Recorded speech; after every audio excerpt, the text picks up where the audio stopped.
Work measurement के अंदर आप लास्ट लेक्चर के अंदर पढ़ रहे थे अलाउंसेस, और अलाउंसेस के अंदर आपने लास्ट में किया था जो कि फिक्स्ड अलाउंसेस हैं। Fixed allowances, fixed allowances, fixed allowances जो थी आपने उनको दो तरीके से डिवाइड किया था। फिक्स्ड अलाउंसेस अपन कर चुके थे। ये कौन सी थी? रिलैक्सेशन अलाउंसेस का पार्ट थी। रिलैक्सेशन अलाउंस कर रहे थे अपन, यहाँ पे रिलैक्सेशन अलाउंस लिखते हैं सबसे पहले। रिलैक्सेशन अलाउंस, रिलैक्सेशन अलाउंस के दो पार्ट्स थे। सबसे पहला था फिक्स्ड अलाउंसेस, फिक्स्ड अलाउंसेस जो कि अपन ने पढ़ लिया था, जिसके अंदर अपन ने पढ़ा था कि कैसे जो है ह्यूमन को पर्सनल नीड्स के लिए जो रिक्वायर्ड है और रेस्ट के लिए, ठीक है। दूसरा कौन सा था? Variable allowances, variable allowances. Variable allowances कौन सी होती हैं? ये वो वाली अलाउंसेस होती हैं, these allowances are given with fixed allowances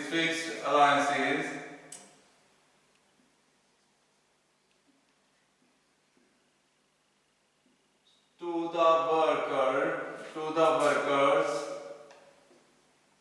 working in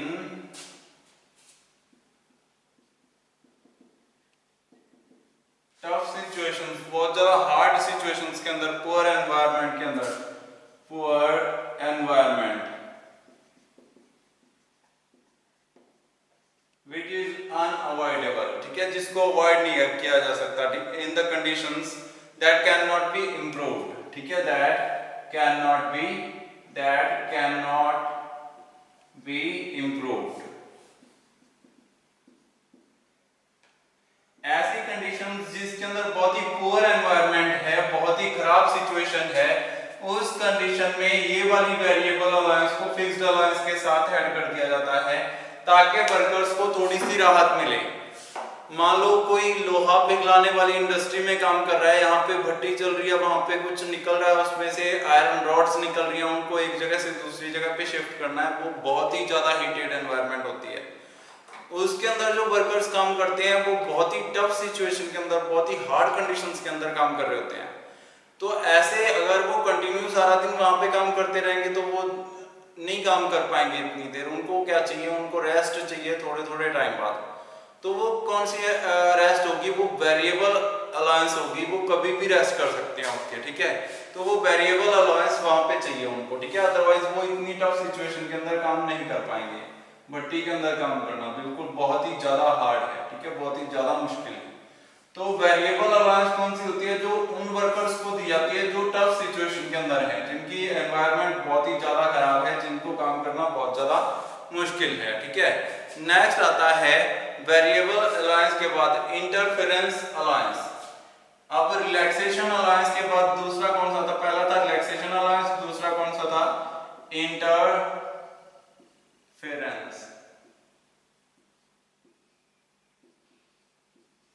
allowance. Interference allowance कौन सा होता है? जिसके अंदर उन वर्कर को this allowance is given, this allowance is given to the workers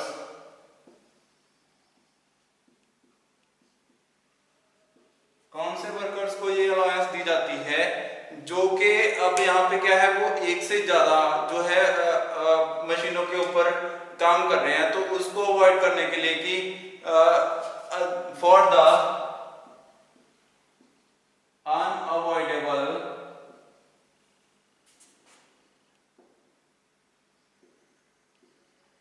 अब क्या हो गया, मशीन जो है वो बंद हो गई अचानक से, ठीक है। अनअवॉइडेबल सिमुलटेनियस स्टॉपेज ऑफ 2 और मोर मशीन्स, ठीक है। Unavoidable loss of production due to loss of production due to 2 or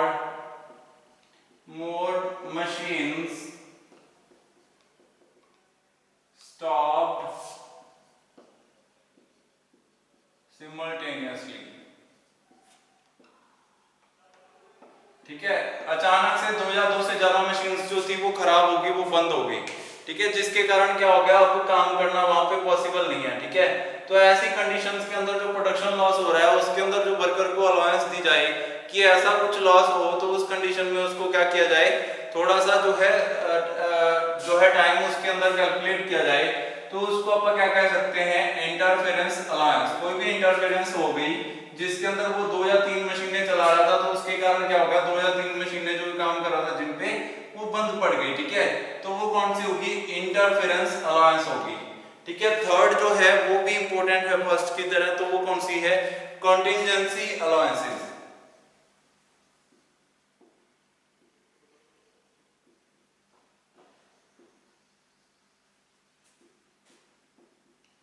contingency allowances कौन सी होती हैं, जो कंटिन्यूटी के अंदर थोड़ा सा दिक्कत आ जाए, ठीक है।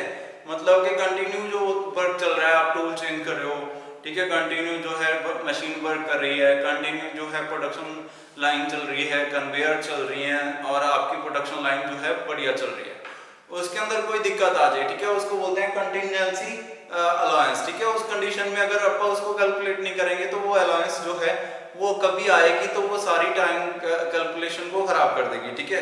तो ऐसी कौन सी कंटिजेंसी अलाउंसेस हैं जो दी जाती है, तो contingency allowances are like tool break कर गया, टूल ब्रेकेज, ठीक है, टूल ब्रेक कर गया जिसके कारण क्या है, पूरी प्रोडक्शन लाइन रुक गई, ठीक है। तो ये क्या है, जब आप टूल को उसके अंदर फिट कर रहे थे या निकाल रहे थे तब वो टूट गया, तो उस कंडीशन में क्या है, वो जो होल्डर है अब वो रुका हुआ, मशीन रुकी हुई है, तो ये कौन सी अलायंस है, ये जो है कंटिजेंसी अलायंस है, ठीक है। जब पावर फेलियर हो गया, ठीक है, पावर फेलियर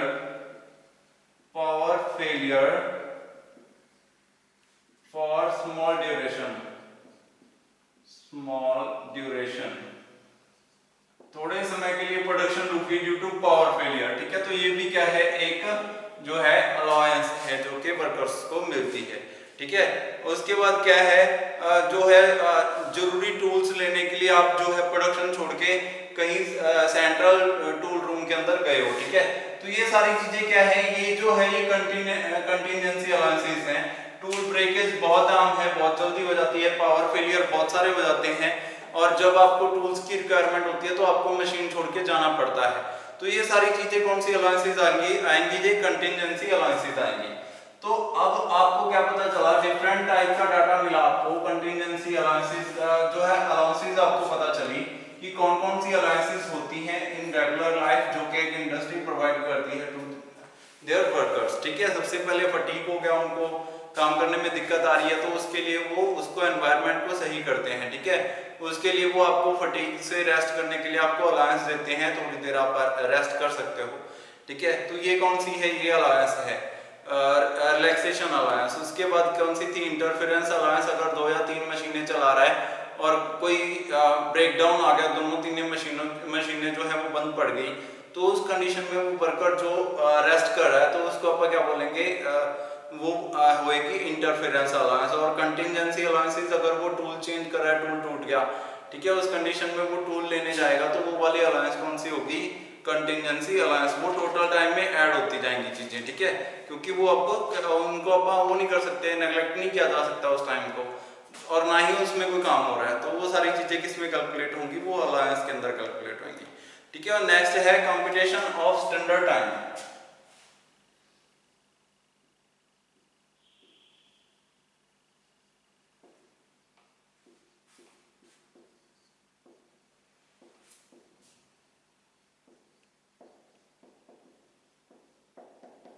स्टैंडर्ड टाइम को कैसे कैलकुलेट किया जा सकता है, ठीक है, कंप्यूट कैसे किया जा सकता है, कैलकुलेट कैसे किया जा सकता है, कैलकुलेशन ऑफ स्टैंडर्ड टाइम आ सकता है question, computation of standard time, कुछ भी लिखा आ सकता है, ठीक है।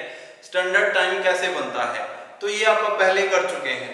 आप क्या करोगे, सबसे पहले एक ऑब्जर्वेशन लोगे, एक पर्सन को जो है काम करवाओगे उससे, उसको बोलोगे कि ये काम कर और इसके अंदर ये चीजें ऐड होनी चाहिए, ठीक है। कुछ टूल्स ऐड कर देंगे नए या कोई चीजें ऐड कर देंगे, तो वो पहले के मुकाबले जो है टाइम वो इतना जो है, सॉरी, कुछ टाइम लेगा, वो होगा आपका ऑब्जर्व्ड टाइम, ठीक है, ये जो सीधी लाइंस होंगी वो क्या कहलाएंगी, ऑब्जर्व्ड टाइम कहलाएंगी। ठीक है, ये आप पहले कर चुके हैं सारा टॉपिक, स्टैंडर्ड जो है टाइम कैसे कैलकुलेट किया जाता है।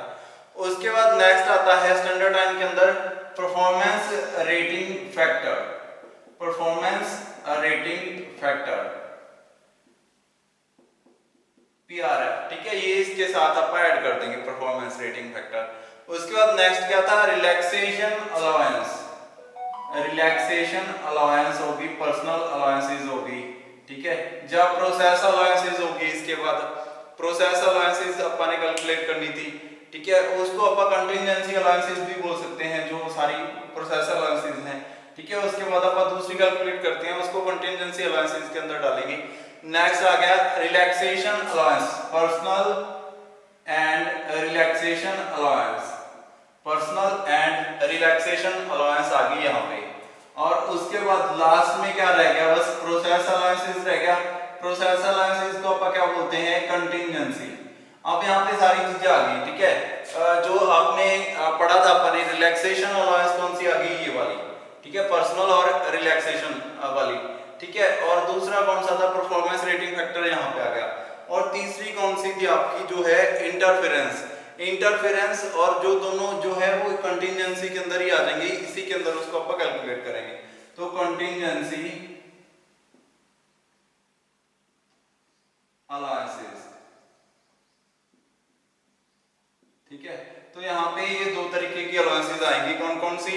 सबसे पहले तो कुछ वर्किंग कंडीशन में जो है वर्क एनवायरनमेंट ऐसी है।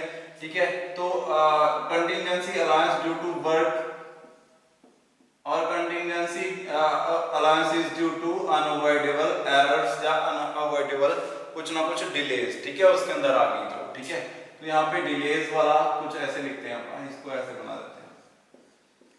ठीक है, तो ये सारी क्या है, अलाउंसेस हैं, ये दोनों क्या है, कंटिजेंसी अलाउंसेस। तो यहाँ पे ये सारा इसको unavoidable delays, unavoidable delays, work delays, work delays. ठीक है, वर्क डिलेज ये आ गई और अनअवॉइडेबल डिलेज वो वाली आ गई। ठीक है, ये सारी चीजें जो मिलके क्या बनाती हैं, ये बनाती है स्टैंडर्ड टाइम, स्टैंडर्ड टाइम। तो स्टैंडर्ड टाइम क्या हो गया, एक ऐसा टाइम जो कि क्या करता है, किसी चीज के अंदर total time taken by a normal worker to do a job including personal allowances, contingency allowances and performance rating factor। ये सारी चीजें मिला के जो टोटल आएगा वो क्या कहलाएगा, वो स्टैंडर्ड टाइम कहलाएगा।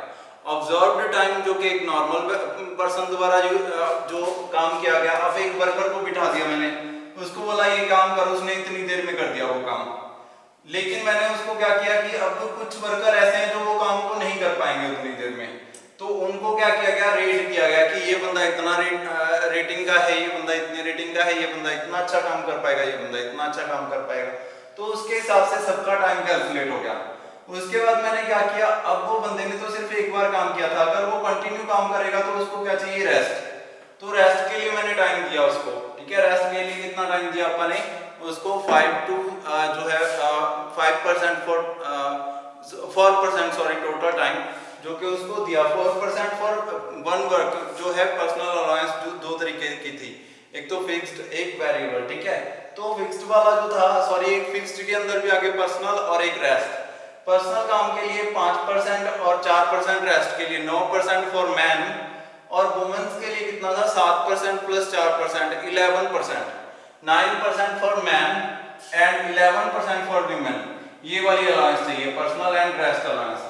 उसके बाद क्या है, कंटिजेंसी अलाउंसेस। कंटिजेंसी अलाउंसेस जो है वो इनको कैलकुलेट नहीं किया जा सकता, ये टोटल आपने कैसी एनवायरनमेंट दी है उसके हिसाब से कैलकुलेट किया जाता है। ठीक है, तो ये सारी चीजें मिलके क्या बनाती हैं, स्टैंडर्ड टाइम बनाती हैं। तो अब आपके पास स्टैंडर्ड टाइम आ गया। ठीक है, दो क्वेश्चन आते हैं, एक तो होता है स्टैंडर्ड टाइम, एक होता है स्टैंडर्ड डाटा। ठीक है, स्टैंडर्ड डाटा क्या होता है वो आप बाद में करेंगे। वो जो है वो टोटल एक्यूरेटली कैलकुलेटेड डाटा है जो कि किसी एक जो है साइंटिस्ट उसने रिसर्च की और उसको यूज किया गया हर इंडस्ट्री के अंदर। ठीक है, तो वो होता है स्टैंडर्ड डाटा, वो भी आपको अवेलेबल हो जाता है अगर आपको रिक्वायरमेंट रिक्वायरमेंट हो। ठीक है, नेक्स्ट आप बात करते हैं वर्क सैंपलिंग। ठीक है, वर्क सैंपलिंग क्वेश्चन आता है, work sampling, work sampling. Work sampling क्या होता है?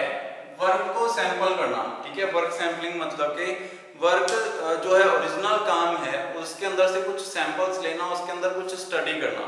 ठीक है, सैंपल्स मतलब कि जैसे कोई आप किसी इंडस्ट्री के अंदर काम कर रहे हो, ठीक है, तो आपके ऊपर अगर ये देखा जाए कि आपका जो काम है वो कैसे चल रहा है, तो आपको 10-15 बार काम करवाया जाए और उसका हर बार का डाटा कैलकुलेट किया जाए, तो वो क्या कहलाएगा? वर्क सैंपलिंग कहलाएगा। कि टोटल सारी इंडस्ट्री में से आपको चूज किया गया कि आप कैसे काम कर रहे हो और आपके काम को जो है बार बार ऑब्जर्व किया गया। ठीक है, कौन कौन से चेंजेस आ रहे हैं, ये सारी चीजें कैलकुलेट की गई, तो ये क्या कहलाती है? वर्क सैंपलिंग कहलाती है। और ये 1934 के अंदर टिब्बत के अंदर, ब्रिटेन के अंदर जो टिब्बत है, तिब्बत जो टिब्बत, उसने इसको जो था इन्वेंट किया था। तो work sampling developed by टिब्बत, work sampling is developed by टिब्बत in Britain in 1934, 1934 के अंदर इसको डेवलप किया गया।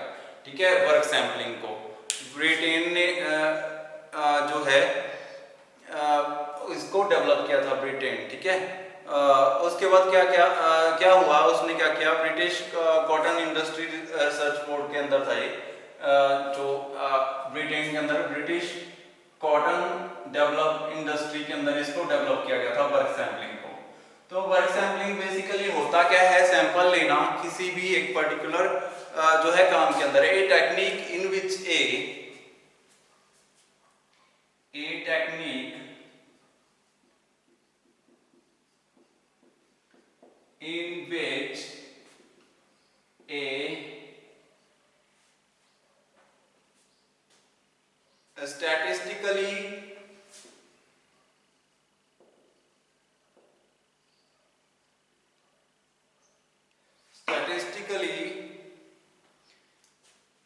जो डाटा है उसको कैलकुलेट किया गया, statistically competent number of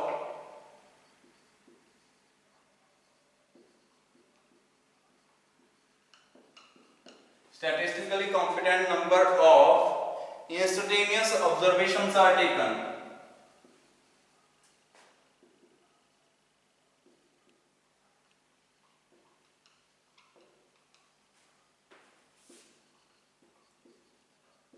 Instantaneous observations are taken over a period of time,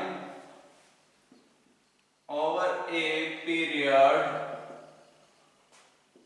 of time of a group of machines,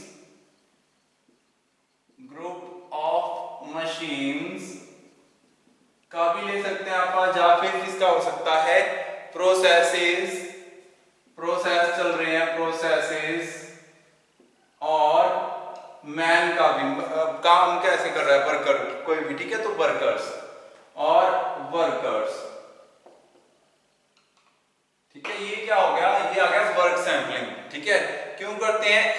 each observation is recorded for a particular activity, each observation is recorded for particular activity,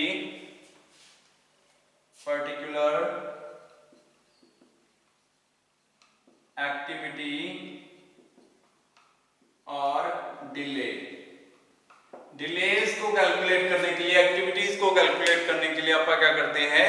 और उसको record करते हैं। Is a measure of percentage of the time observed by the occurrence. कितने number of percentage, कितना percent जो है work हुआ, कितना परसेंट डिले आया, ये कैलकुलेट करने के लिए आप वर्क सैंपलिंग करते हैं। ठीक है, तो वर्क सैंपलिंग क्या है, एक पर्सन के ऊपर से कैलकुलेट किया गया डाटा जिसके अंदर आप कैलकुलेट करते हैं कि कितनी देर उसने काम किया और कितनी परसेंटेज में डिले आई, कितने परसेंट डिले आया, कितनी देर काम रुका रहा due to unavoidable errors, due to जो है रेस्ट, ड्यू टू कोई भी मशीन बंद हो गई, ड्यू टू जो है पावर कट लग गया, कुछ भी हो गया, कोई भी कारण हो सकता है। तो वर्क सैंपलिंग से क्या पता चलेगा कि कितना जो है डिले आया और कितना काम हुआ। तो एक बार में पता नहीं चलेगा, हो सकता है जिस बार आपने कैलकुलेट किया उसी बार डिले आई हो, या हो सकता है उस बार डिले ना आई हो, वैसे जो है नॉर्मल कंडीशन में वो आती रहती है। तो ये जो कैलकुलेशंस हैं ये बहुत बार करनी पड़ेंगी, number of calculations, A technique in which A statically competent number of instantaneous observations, number of बहुत काफी जो है उसमें कैलकुलेशन में आप ऑब्जर्वेशंस लेंगे, are taken over a period of time, कुछ समय के लिए, और of a group of machines, कुछ मशीन्स के ऊपर भी कर सकते हैं ये काम, कुछ प्रोसेसेस के ऊपर भी कर सकते हैं, या कुछ वर्कर्स के ऊपर भी कर सकते हैं। तो उसके बाद each observation is recorded for particular activity और डिले, दो चीजें उससे अपन कैलकुलेट करेंगे कि वो एक्टिवेट थी या वो रुकी हुई थी, वहां पे डिले चल रहा था, वहां पे काम हो रहा था। ठीक है, ये सारी चीजें कैलकुलेट करके आप एक रिकॉर्ड बनाएंगे, उस रिकॉर्ड से आपको पता चलेगा कि इस प्रोसेस के अंदर ये दिक्कत आ रही है। तो वर्क सैंपलिंग क्यों करते हैं, एक्टिविटी और डिले सैंपलिंग के लिए आप जो है वर्क सैंपलिंग करते हैं, परफॉर्मेंस सैंपलिंग के लिए, ठीक है, परफॉर्मेंस कैसी चल रही है, तो परफॉर्मेंस अच्छी कैसे हो सकती है, तो उसके लिए, या फिर वर्क मेजरमेंट के लिए, वर्क मेजरमेंट के लिए भी आप वर्क सैंपलिंग करते हैं। वर्क मेजरमेंट जैसे टाइम स्टडी किया आपने, बहुत सारी चीजें की, ठीक है, तो वर्क मेजरमेंट के अंदर सैंपलिंग है, ये सैंपलिंग भी वर्क मेजरमेंट का ही पार्ट है। ठीक है, वर्क मेजरमेंट टोटल वर्क को कैलकुलेट करना कि कितनी देर काम हुआ, कितना काम हुआ, कैसे अपन, वो वर्क सैंपलिंग से भी किया जा सकता है। ठीक है, तो ये सारा क्या होता है, ये सारा मिलके जो बनता है वो वर्क मेजरमेंट बनता है। ठीक है, तो वर्क सैंपलिंग आप आगे पढ़ेंगे, इसके बाद इसकी एप्लीकेशंस पढ़ेंगे। ठीक है, उसके बाद आगे और इसके टॉपिक्स पढ़ेंगे। आज के लिए इतना ही, थैंक यू।